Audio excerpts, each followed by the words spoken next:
आज करेंगे modify commands. Modify commands में सबसे पहला कमांड है मूव। मूव का शॉर्टकट की है एम एंटर। एम एंटर करने के बाद आपको जो ड्राइंग को मूव करना है उसको सिलेक्ट करना है। जैसे सिलेक्शन कर लिया, आपको सिलेक्शन एंड करने के लिए एंटर करना है। तो एंटर करने के बाद आपको उसको पिक करना है, जो भी पॉइंट्स आपको पिक करना है वहां से उसको पिक करो और एक स्पेसिफिक डिस्टेंस पे मूव कर दो। फिलहाल मैं यहाँ पे ऑर्थो ऑन कर देता हूँ ताकि उसको एक स्पेसिफिक डिस्टेंस पे डायरेक्ट मूव कर सकूँ। जैसे कि फिलहाल मैंने बोल दिया 800, तो ये हो गया एक स्पेसिफिक डिस्टेंस पे मूव कर लो। वैसे ही हो सकता है कि आपको ये जो ड्राइंग है इसके बराबर बीच में रखना है, तो आपको क्या करना है, M enter, select object, enter.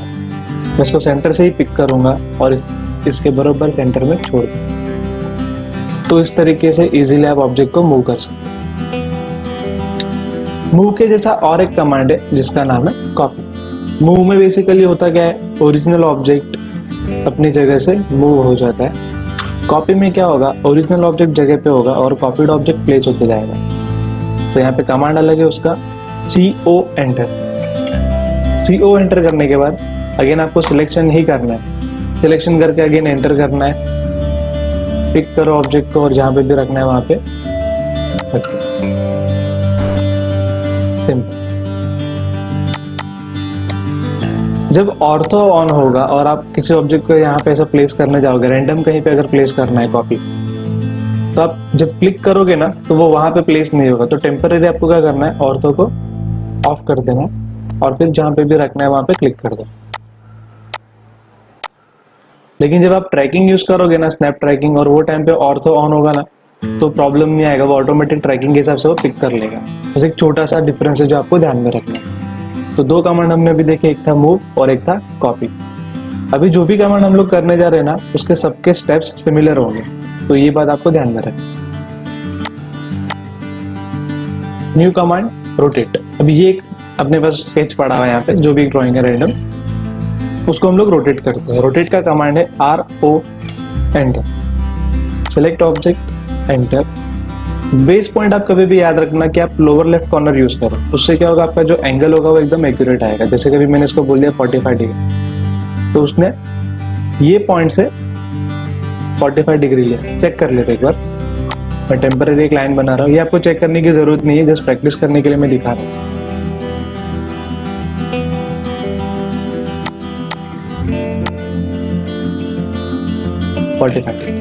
Okay, तो रोटेट करने के लिए कमांड क्या था, RO enter, select object, enter. Base point देना है। बेस पॉइंट देने के बाद जितना डिग्री आपको उसको रोटेट करना है वो डिग्री जस्ट टाइप करना है, 30 एंटर। तो ये भी 30 डिग्री से रोटेट होगा।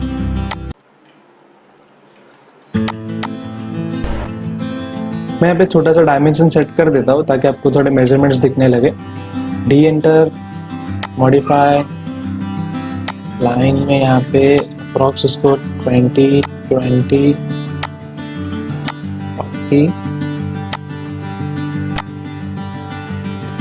टेक्स्ट का हाइट ड्राइंग के हिसाब से 30 रखता हूँ और एक्स्ट्रा जीरोस निकाल देते हैं। यहाँ पे एक रेक्टेंगल ड्रॉ किया 400, 400। डायमेंशन चेक करते, DLI एंटर करके आ गया। अभी इसको स्केल करते हैं। स्केल का कमांड है SC एंटर। SC एंटर करने के बाद again select the object, enter, pick point. Pick point देने के बाद आपको वहां पे पूछता है स्केल कितना करना है। फॉर एग्जांपल मैं बोलता हूँ मल्टीप्लाई बाय 2,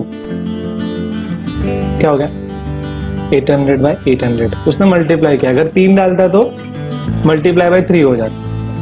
ये कमांड आपको फिलहाल यूज नहीं होने वाला है, इसका यूज जब हम लोग ब्लॉक करेंगे तभी होगा। तो ब्लॉक के टॉपिक के टाइम पे मैं आपको ये वापस सिखाने वाला हूँ।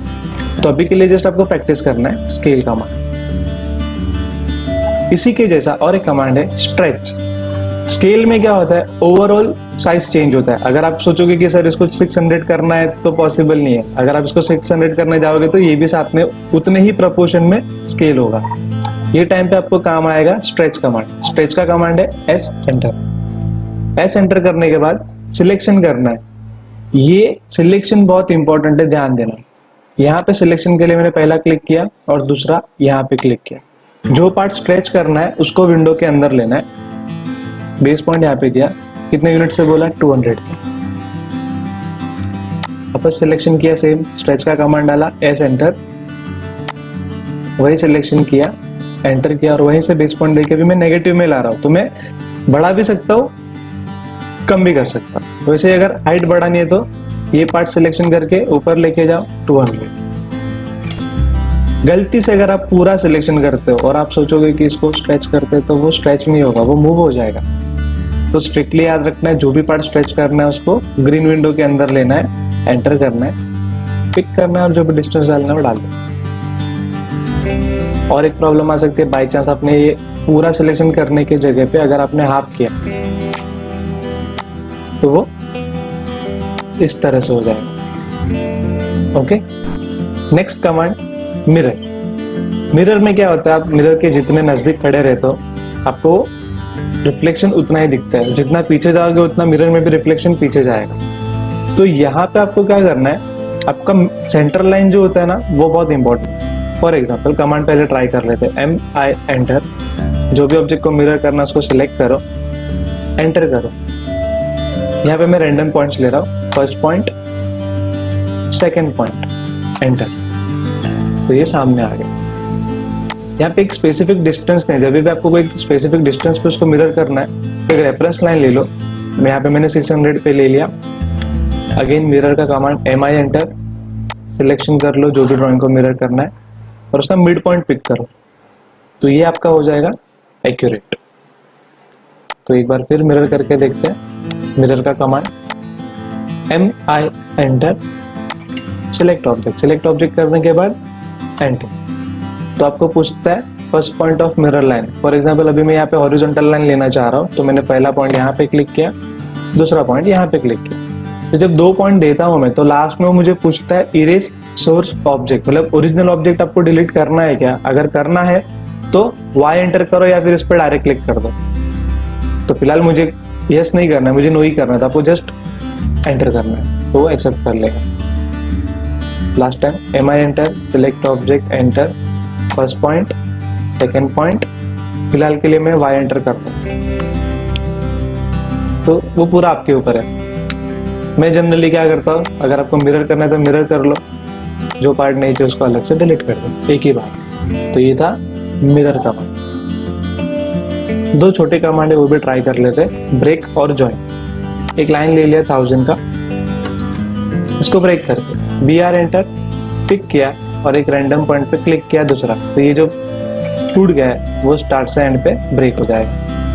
इसी को अगर 1 पीस करना है तो अलग से और एक कमांड है जॉइन, J एंटर, सेलेक्ट किया, दोनों को एंटर किया, हो गया 1 पीस। ज्वाइन करने के टाइम एक चीज ध्यान में रखना है कि आपकी लाइन जो है वो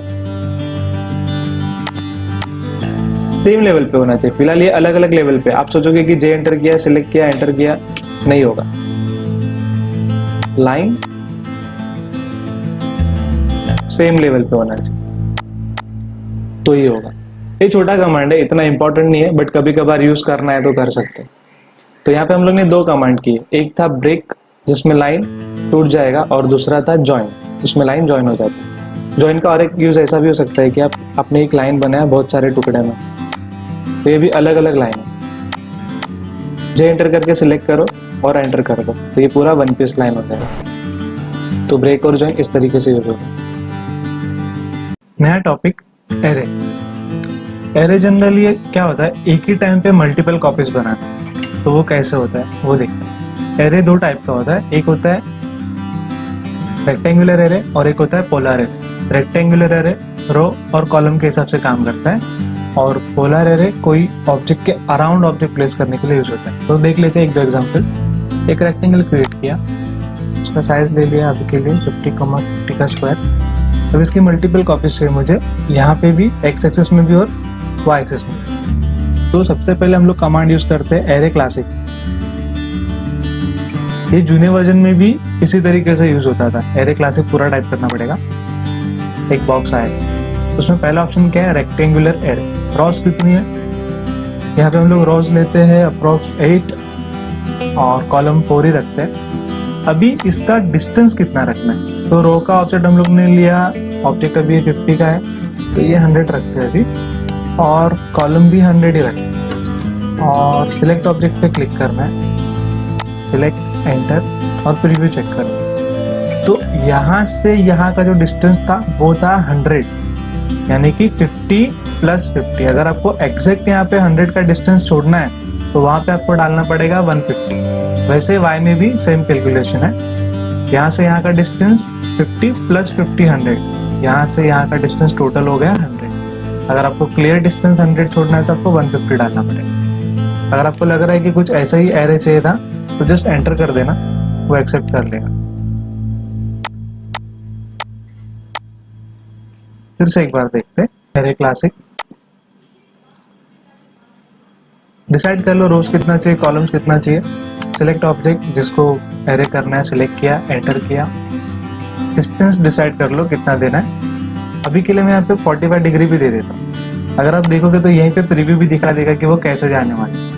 तो जैसे आपको सब ठीक लग रहा है, प्रीव्यू भी चेक कर लो और चेक करने के बाद एंटर कर देना, तो वो एक्सेप्ट कर लेगा। तो ये था रेक्टेंगुलर एरे। दूसरा है पोलर एरे। पोलर एरे मतलब ये सर्कल के अराउंड अगर आपको कोई ऑब्जेक्ट प्लेस करना है तो वो कैसे करना है।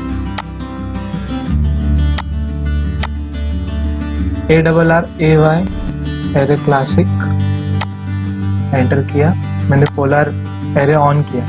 अभी कौन सा ऑब्जेक्ट का एरे करना है तो सिलेक्ट ऑब्जेक्ट पे क्लिक करना है और आपको बताना है ये वाले ऑब्जेक्ट का एरे करना है। सिलेक्ट करके एंटर करने के बाद आपको पूछेगा कि उसका सेंटर पॉइंट कहाँ पे। फिलहाल हमको पता है कि यहाँ पे बीच में है, राइट। तो आपको ये आइकन पे क्लिक करके से बताना है कि ये उसका सेंटर पॉइंट होने वाला है। अभी वहाँ पे आपको पूछ रहा है कि आपको कितने नंबर चाहिए टोटल, ये ऑब्जेक्ट के ये कितने ऑब्जेक्ट्स चाहिए यहाँ पे। मैंने बोल दिया 12 और पूरा 360 डिग्री कवर होना चाहिए। तो जस्ट प्रीव्यू चेक कर लो, अगर आपको लग रहा है ठीक है तो एंटर करना या फिर एक बार एस्केप कर देना। यहाँ पे 3 ऑप्शन है। सेकंड ऑप्शन में क्या होता है, आपको ये बताना है कि टोटल कितने नंबर चाहिए और हर एक के बीच में कितना डिस्टेंस देना है। या फिर लास्ट ऑप्शन ऐसा है, आपको ये बताना है कि कितना डिग्री फिल होना चाहिए और हर एक ऑब्जेक्ट के बीच में कितना डिग्री होना चाहिए। तो मोस्ट प्रोबेबली आप ये वाला मेथड ज़्यादा यूज़ करने वाले हो। तो जिस तरीके से यूज़ होता है आप यूज़ करो, रिव्यू चेक करो और ओके करो। तो टोटल 2 टाइप का एरे, एक था रेक्टेंगुलर एरे और एक था पोलर एरे। अभी जो मैंने आपको मेथड बताया वो जूने वर्जन के हिसाब से था, अभी आपको लेटेस्ट वर्जन के हिसाब से बताता हूँ। उसका कमांड है AR एंटर। फिर आपने बोला ये ऑब्जेक्ट का एरे करना है, सिलेक्ट किया, एंटर किया। यहाँ पे कुछ बॉक्स नहीं आता है।